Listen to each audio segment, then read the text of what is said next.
in the middle of the longest ever green flag run at Kentucky, 95 laps, which is pretty impressive considering how tough this track is. Very tough racetrack, and they go this caution-free for so long with the cars jumping up and down and sliding all over the place. Is really a great job by these drivers. I'm really impressed how they're able to hold on to these cars, not losing under these conditions. Yeah, it's really, really rough, and it seems like the rougher the driver's being shook around the race car, the better he's going. We saw this with Brad Keselowski on the pit stop earlier. They lost the lug nut on that right front tire. Didn't get it on before Brad took off. Had to go to the back of the field. How about Danica Patrick? She spent much of the night racing between 10th and 15th, but she's holding her own. Yeah, she's getting pretty racy out there. She's holding her own. She's doing a good job. Another great performance out of Danica. That's what I'm seeing. Elliott Sadler, the points leader coming into the night, but he has struggled. He took 2 tires on the first stop and has been sliding back ever since. Yeah, that car is definitely not handled. It's got some fundamental problems. You see Ricky Stenhouse, on the other hand, having a great car, slides to the pit road here, locks the tires up. They come around the jackman, watch him, he comes over, he falls, he messes his leg up. It's a really slow pit stop. Really hurt Ricky, but now Ricky's starting to recover. He's back up to 8th position right now. Yeah, that was Jeremy Nealing taken to the infield medical center. What's been very interesting to watch, though, is the leader, Austin Dillon, who currently is ahead of Kurt Busch by 6.5 seconds. He obviously has the good car, the good setup tonight. His teammate, the points leader, Elliott Sadler, the opposite end of the spectrum. He is 11th and 1 lap down, and you can see why. You think it has something to do with their splitter. Well, I really do think the splitters are much, much different. You see the car on the right-hand side. It's Elliott Sadler's car, and Austin Dillon on 11th teammate. Look how much lower the number 3 car is to the ground, the splitter to the ground that we just illustrated there. Now, I'm telling you, the lower that front end is, the better downforce you make, the faster the car goes. I really believe what's happened is Elliott is trying to be a little too conservative to get over this rough racetrack, and they don't have an aggressive setup enough, and it's really hurting them. That's the 33 car, the other Childress car. Jamie, what's up? And he's been a little bit earlier than planned. He's a little loose, so they're making an air pressure adjustment. He wants to take some air out. You see him working on the left-hand side there for Kevin Harvick, the first taker on pit road, guys. Yeah, Jamie, that's about 6 laps sooner than I thought we would see Harvick on the pit lane for this round. So Kevin, though, was slipping further and further behind Austin Dillon and Kurt Busch. Yeah, he probably wants to make an adjustment. This track has been changing. It's getting cooler and cooler out. This was a lap before Kevin pitted. Wow. You see Brad Sweet getting really loose in front of Kevin. Yeah. A lot of guys having a lot of trouble out there, and this is what what happens. This track cools down, it changes, it gets faster. It's you don't exactly know where your car is going to go, so you just got to adjust on the fly. Cole Witt, he made an early stop the last round of green flag stop. Well, Austin Dillon is putting a lot of cars a lap down here. He's actually getting kind of close up there to Stenhouse and some other guys that seemed like they could keep up with them earlier in the race. I just want to mention this because as this cycle of pit stops comes, watch that lap counter. Last year, Brad Keselowski ran the final 66 laps on a tank of fuel to score the win. With 69 to go right now. We're getting to that point. These guys all coming in the next 5 laps or so. It could be right on the bubble if we don't see the caution between now and the end. We'll see. Denny Hamlin still chugging along, Doc. Yeah, and Matt Lucas, Denny Hamlin's crew chief, has made a deal, I believe, to help out a Ford, the 6th car of Ricky Stenhouse that lost their jackman. Let's find out from Matt what they're going to do. Matt, what's going on? How are you going to help the 6?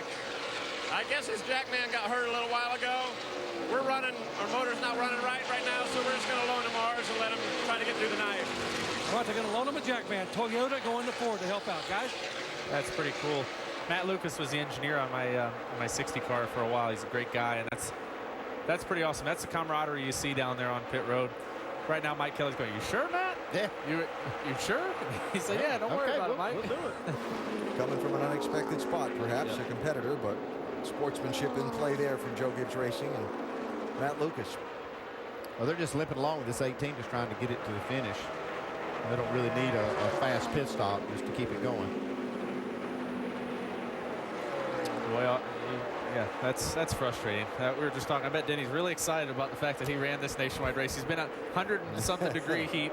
He's been in that race car all day, and now he's out there just having to run around and not fun. No, it's not fun at all. It's really frustrating, especially as well as he's leading. And he's about to not be running around anymore. Oh, look out. That horse is headed for the They're going to bring a caution out. Hold your line. Hold your line. Got one coming inside. Got one coming inside. Two more coming hard. Clear down. Clear down. Man, that was wild. I guess something. Well, he probably felt something breaking. Maybe tried to make a move to get it to the bottom. NASCAR checking with its spotters around the racetrack. I'm watching Joe Balish next to us here, see if they're going to throw a caution. Looks like they're going to let this thing go. Turn 2 is clear, came the report from the spotter in turn 2. Denny did a really good job of saving that thing. That's no fun when something like that snapped, didn't he?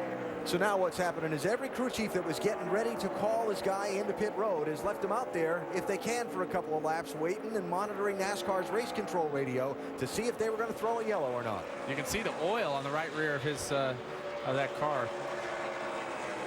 Doc? Well, they've been discussing back and forth with Denny Hamlin what he thought it was, that the vibration in the engine in the mist just got worse and worse. The speculation was that it was a valve train issue, and as much as Denny tried to slow down, Carl, you know there's not much you can do as a driver to sit there and hope and pray, and apparently just gave up the ghost and decided to come on in and park it. Jamie, Kurt Busch. And Kurt Busch in his pit box saying the longer the run, the better the car gets. Track bar adjustment down, filled it up with Sunoco fuel and 4 tires for Kurt Busch. All right, Jamie, so now we watch for Austin Dillon to pit, and we see how Kurt blends back up and Kevin Harvick with Austin Dillon after the pit stops if they stay under green. There's a couple of cars that I'm looking at that will possibly challenge Austin Dillon. That's that 54 and the 22 of Brad Keselowski.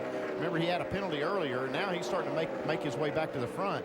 Austin's going to need to probably make an adjustment on his car to be able to maintain the advantage he's had all night. Yeah, you hear Kurt Busch saying that his car is good on a long run. Mike Beam and those guys are smart. That car will be fast at the end, especially if this were to go green. But, you know, Austin's still in that position. It's so hard as a young guy. He's been leading this whole race. He started on the pole. It's hard to have the confidence or the, you know, to say, hey, yeah, we're leading and everything, but let's keep adjusting it because you're out there leading, you're doing well, and sometimes you can get behind it. It doesn't look like they've done that. They've managed this race very well. Sam Hornish in, Dave. And before this round of stop start, he was running in the 5th position. Sam really had wished they'd done a little bit more to solve the loose problem in his race car. It's still way free in. They'll go down a round and a half of the left rear wedge. They're going to reverse the last air pressure adjustment they made on the car. Try to get it more able to hustle for Sam later in the race. Brad Keselowski hits the pit lane. Austin Dillon continues on by. Now Austin Dillon's going to use this big lead and stay out longer. Dave, tell us about that 22 car. Well, Carl, off the corner, Brad wants a little bit of help. He says that the ride quality is real bad. I'm not sure they can help that, but needs to turn a little bit more into the corner and maybe a little bit of help off the corner. So they're going to make a track bar adjustment and air pressure adjustment. Air out of the right rear. They'll go down on that track bar. 4 tire change for Keselowski. And your leader slows in turn number 4. Austin Dillon's going to stop with what will be 59 laps to go in this race. Now he stayed out because he had that big lead, so now he's going to have more fuel than anyone. He can be more aggressive. He doesn't have to worry about green-white checkers. And I think that's a smart move. Use up a little bit of that lead, stay out, and now come down here and get the tires, have better tires than everyone else at the end. Don't get a speeding penalty here. Oh, no. Yeah, don't do, you know, you don't want to have that mistake now that costs you. Okay, Jamie. And who would have thought? You see the number 3 of Austin Dillon in his pit box, and meanwhile, he is the point leader. Elliott Sadler, his teammate, has given up the lead. He's 1 lap down. He too is pitted now as they continue to work on Austin Dillon's car. Wiping the front grille, 4 tires, they filled it up. Meanwhile, Elliott Sadler, his car is loose, but there's a caution on the track, and the 6 is in his pit box, Alan. The 6 is in his pit box, but he's only got to make it to the start-finish line before the leader comes around, so it'll be interesting to see if he stays on the lead lap. Now, these guys that just pitted, if they are on the lead lap, they're in the best spot. They've got fresh tires, no laps on these tires. Michael Annett is the leader in the 43. Caution because Mike Wallace has bounced the right side of his 0-1 car off the wall. Yeah, he's hit it hard, too. This came at a really bad spot during this cycle of green flag stops. Here's a look at what happened. Ooh, contact there from got a Kurt little Busch. help. That's a crush panel for if you don't crush it. Man, he hit him pretty well there. Got him loose, and that's a really bad spot. You already got the car arcing out as hard as you can to go into the wall. And